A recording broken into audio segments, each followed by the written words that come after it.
High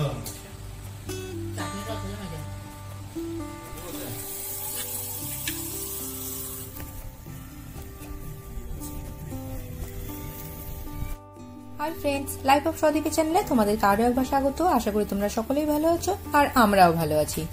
তোমাদের এত ভালোবাসার কারণে আমি ইউটিউবটা ছাড়তে পারলাম না, তবে জানি না কতদিন করতে পারবো। আজকের ওয়েদারটা ভীষণ খারাপ। কালকে রাত্রি থেকে কন্টিনিউ বৃষ্টি পড়ে যাচ্ছে, এখনো পর্যন্ত বৃষ্টি পড়ছে। আর এখন সময় হচ্ছে এই 5:30 মতো। আমরা দুজনে এখন যে জায়গাটায় দাঁড়িয়ে আছি, এই জায়গাটায় একটি খোলা মার্কেট বসে। আর এই মার্কেটটা বসে মঙ্গলবার আর শনিবার। আজকে হচ্ছে শনিবার, তো আমি ভেবেছিলাম এই খোলা মার্কেট থেকে কিছু পুদিনা পাতা কিনবো, তাই এসেছি। কিন্তু মার্কেটটা দেখছি অলরেডি উঠে গিয়েছে, আর কিছু কিছু দোকান লাস্ট মুহূর্তে আর কি জিনিসপত্রগুলো গাড়িতে ভরছে। তো আমাদের তো আর পুদিনা পাতা কেনা হলো না, তাই টুকটাক এদিক ওদিক হেঁটে নিয়ে বাড়ি চলে যাব। মার্কেটটা 6টা অবধি খোলা থাকে, তবে মনে হয় আজকে ওয়েদারের কারণে মার্কেটটাই 5:30 আধ ঘন্টা আগেই বন্ধ হয়ে যাচ্ছে। কি আর করা যাবে, আমরা তো এদিক ওদিক ঘুরছি। আর এই জায়গাটায় একটি পার্কও আছে, আর এই পার্কে না অনেক সুন্দর সুন্দর আপেল গাছ, চেরি গাছ সবকিছু আছে। তো এই পার্কটা তোমাদেরকে একদিন ঘোরাবো। আমরা যথারীতি আশেপাশটা একটু ঘুরে তারপরে আমরা বাড়ি চলে যাব, কারণ আর কি করব, ওয়েদারও যেহেতু এত খারাপ, বৃষ্টিই পড়ছে, তো বাইরে বেশিক্ষণ তো থেকে লাভ নেই। আর বৃষ্টি পড়ার কারণে কিন্তু ওয়েদারটা আবার ঠান্ডাও হয়ে গেছে। এই সময়ে আবার প্রচুর ফুলের গাছও বিক্রি হয়। গত বছর আমরা অনেক ফুলের গাছ কিনেছিলাম, তবে এবার আর কিনবো না।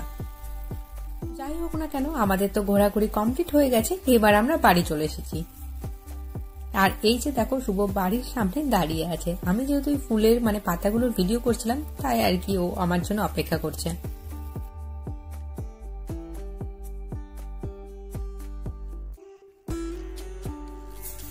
কি করছিস রে? মোমো বানাচ্ছি। মোমো খাবি না? হ্যাঁ অবশ্যই। তাহলে তোকে কিন্তু হেল্প করতে হবে, আমাকে আটা মাখিয়ে দিয়ে হেল্প করবি। ঠিক আছে।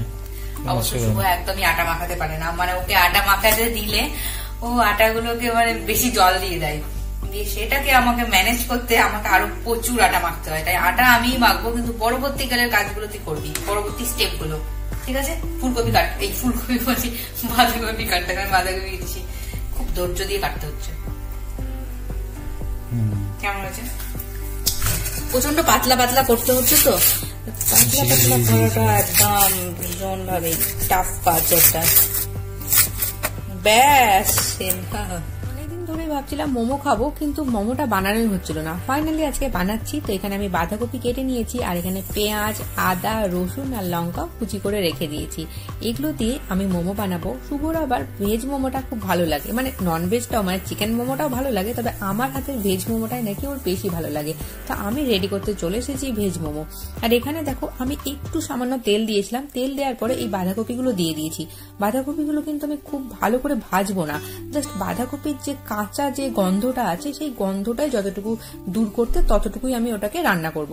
আর তার সাথে দিয়ে দিলাম এখানে পেঁয়াজ, আদা, রসুন আর লঙ্কা, সবগুলো দিয়ে খুব ভালো করে নাড়াচাড়া করে গ্যাসটা বন্ধ করে রেখে দেব।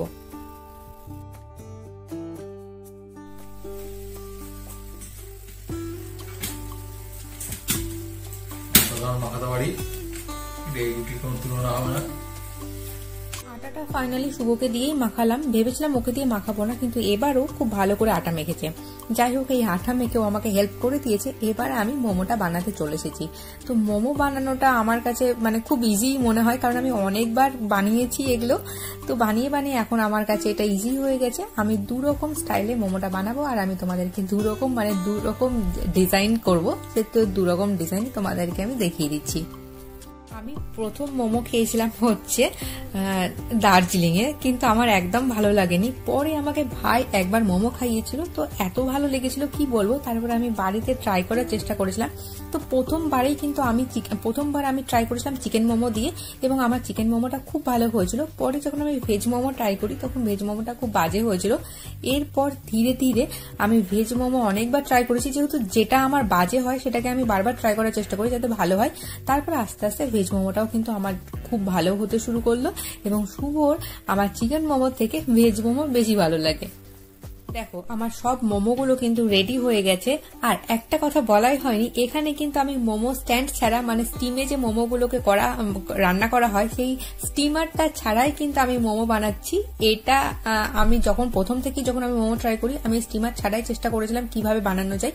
ইউটিউবে প্রচুর ভিডিও আছে, আমি সমস্ত ভিডিওগুলো দেখে দেখে তারপরে ট্রাই করেছি এবং সত্যি এতে ভালোই হয়। স্টিমারের আমার এখনো পর্যন্ত কোনো প্রয়োজন পড়েনি, তবে যখন আমি সেটেল হব ফাইনালি তখন আমি একটা স্টিমার অবশ্যই কিনবো, যেহেতু আমি আর শুভ দুজনেই মোমো খেতে খুব ভালোবাসি আর আমার মোমো বানাতেও ভালো লাগে। তো এখানে দেখো ওই ছোট থালার মধ্যে তো সব মোমোগুলো আঁটবে না বলে আমি হাফ মোমো দিয়েছিলাম, আর মোমোগুলোতে খুব ভালো করে একটু তেল ব্রাশ করে দিয়েছিলাম যাতে মোমোগুলো একটার সাথে একটা লেগে না যায়। আর এইখানে আমি খুব সুন্দর করে মোমোগুলোকে দিয়ে দিয়েছি। প্রথমে জল দিয়েছিলাম, তারপরে মানে থালাটা বসিয়ে দিয়েছি এবং ঢেকে দিয়েছি, তাতেই কিন্তু মোমোটা খুব সুন্দর হয়ে যাবে। আর এই দিকে আমি একটা মোমো চাটনি বানানোর জন্য ধনেপাতা নিয়েছি, লঙ্কা নিয়েছি আর নিয়েছিলাম হচ্ছে তেঁতুল। সবগুলো দিয়ে এটাকে ব্লেন্ড করে নেবো আর এটাতে দিয়ে দেবো একটু টমেটো কেচাপ। তো ওটা আমি আর দেখাচ্ছি না, ওটা ব্লেন্ড করে টমেটো কেচাপ দিয়ে দিলেই রেডি হয়ে যাবে। দেখো এখানে আমার মোমোগুলো কত সুন্দর হয়ে গেছে, দারুণ লাগছে না দেখতে? আমার তো দেখেই এত সুন্দর লাগছে কি আর বলবো। এইভাবে আমি বাকি মোমোগুলোকেও স্টিম করে নেব। আর শুভ বলল ওর নাকি একটু ফ্রাইড মোমো পছন্দ খাওয়ার জন্য, তো আমি যেন একটু বানাই। তো এখানে ওই যথারীতি আর কি বানাচ্ছিল। এখানে আমি এর আগে সত্যি বলছি কোনোদিনও ফ্রাইড মোমো খাইনি, আমার মনে হয় স্টিম মোমোই বেশি ভালো লাগে। তো আমি আজকেই প্রথম খাবো, ওর জন্যই বানানো, না তো আমি এটা বানাতাম না। তো দেখো স্টিম মোমো তো হয়েইছে, আর ফ্রাইড মোমোটাও কিন্তু দেখতে খুব সুন্দর লাগছে। আমি আর একটা কথা বলতে ভুলে গিয়েছি, সেটা হচ্ছে আমি যে এই মোমোটার আটাটা মেখেছিলাম সেটা হচ্ছে ময়দা এবং আটা দুটোকে মিক্স করে, আমি শুধু কিন্তু ময়দাতে মাখিনি।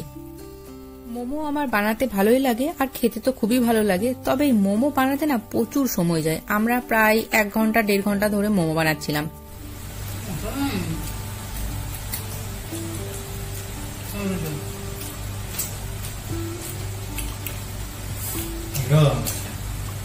চাটনিটা অত মজা।